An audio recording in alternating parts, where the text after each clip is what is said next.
My mom decided to turn the worst moment of my life, my suicide attempt, into a stand-up comedy routine at my engagement party, humiliating me in front of my fiancé's entire family. So, I invited all her comedian friends to a roast, took the microphone, and revealed her darkest, most criminal secrets until the room went dead silent. You honestly won't believe how fast the laughter stopped when I was done with her. Let me back up so you understand the monster I was dealing with. My mom, Gina, always thought she was the funniest person in the room. She's been doing open mic nights at dive bars for years, never making it big, but walking around claiming she's a professional comedian. Her entire personality was built on making people laugh, usually at someone else's expense. And guess who her favorite target was? Me. Growing up, I was just material for her act. When I wet the bed at 7, she told the story at my birthday party. When I got my first period and had an accident at school, that was her closing bit for months.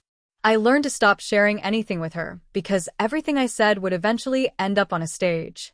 But the worst betrayal happened at my engagement party. I'd been with my fiancé, Luke, for 4 years. His family is, well, they're proper. His dad has business partners, they belong to a country club that whole world. The party was at their club. Gina showed up already wasted, wearing a sequined dress like she was accepting an Oscar. Halfway through dinner, she clinked her glass. Nobody asked her to speak. She started rambling, and then she said, "I have a funny story about why I never thought this day would come." My stomach dropped.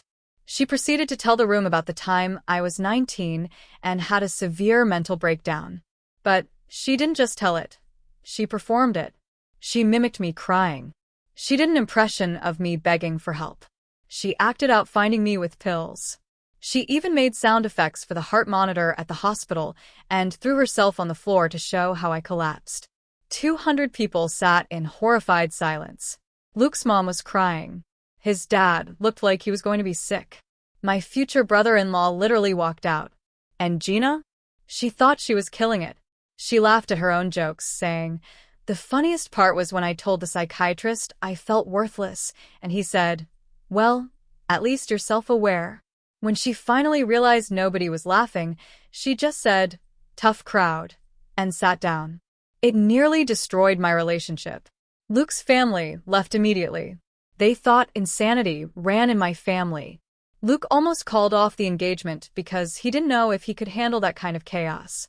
It took months of therapy to fix us. And Gina? She never apologized. She told me I was too sensitive and that comedy comes from truth. She even used the story in her next set, complaining about how rich people have no sense of humor. So, with the wedding 3 months away, I knew I had to do something. Gina was already writing material for a wedding speech I told her she wasn't allowed to give.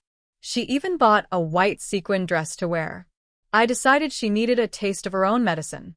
A week before the wedding, I told Gina I was throwing a bachelorette party, but I invited 15 of her comedy friends, all those wannabe comedians she tried to impress. She was thrilled.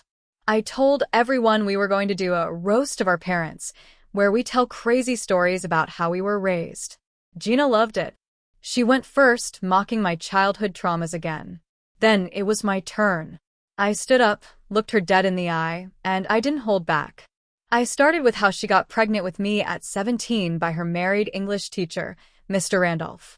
I told the room how she blackmailed him for money until his wife found out.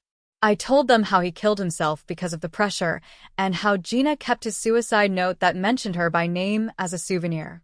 The comedians stopped laughing. The room got cold. I didn't stop. I told them how she used to put vodka in my baby bottle to make me sleep, so she could party. I told them about the men she brought home who would make creepy comments about my body, and how she told me to be nicer to them because they paid the rent. I told them she stole my entire college fund, money my grandmother left me, and spent it on comedy classes that she failed. I listed the 12 jobs she was fired from for stealing. I talked about her 4 stints in rehab and how she left every time because they wouldn't let her perform stand-up in group therapy. I brought up the time she showed up to my high school so drunk the principal called CPS. By the end, I was shaking with adrenaline. The room was silent. You could hear a pin drop. One guy, Ted, just stood up and walked out without looking at her. Another woman was staring at Gina like she was a car wreck. Someone was recording the whole thing on their phone. Gina tried to do her fake comedian laugh, but it came out as a broken cough. Her face was white. She tried to say, "Liar," but her voice was weak. Her hands were shaking so bad, she had to put her drink down. One by one, her friends left. They shuffled out of the room, avoiding eye contact. Soon, it was just me and her in a room full of empty glasses. She looked at me with actual fear for the first time in her life. She asked, "Why would you do this?" I looked at her and said, "You did this to yourself when you turned my suicide attempt into a tight 5 minutes at my engagement party." I walked out and left her crying. And not her fake stage crying, real, ugly tears. I thought I'd feel good. But honestly, I felt empty. I felt mean. Luke called me, panicking because Gina had already called him playing the victim, claiming I attacked her for no reason. But then, the reality check hit her. 2 days later, Gina showed up at my door. She looked broken. Unwashed hair, sweatpants. She told me the comedy clubs had banned her after word got out about what I revealed. She admitted the story about the teacher was true. She had carried that guilt for 27 years. Luke's parents demanded a meeting. We had a dinner that was agonizingly awkward. Luke's dad, usually a quiet man, looked Gina in the eye and asked the most brutal question I've ever heard. "Are you planning to use my son's wedding as material, too? Are you writing jokes about this dinner right now?" Gina broke down. She admitted she was a terrible mother who used comedy to avoid feeling anything real. She agreed to come to the wedding with zero speech, zero jokes, and a chaperone. The wedding happened. She sat in the third row, wearing a plain blue dress, crying quietly. She didn't make a scene. She didn't try to grab the mic. For the first time, she was just a mom.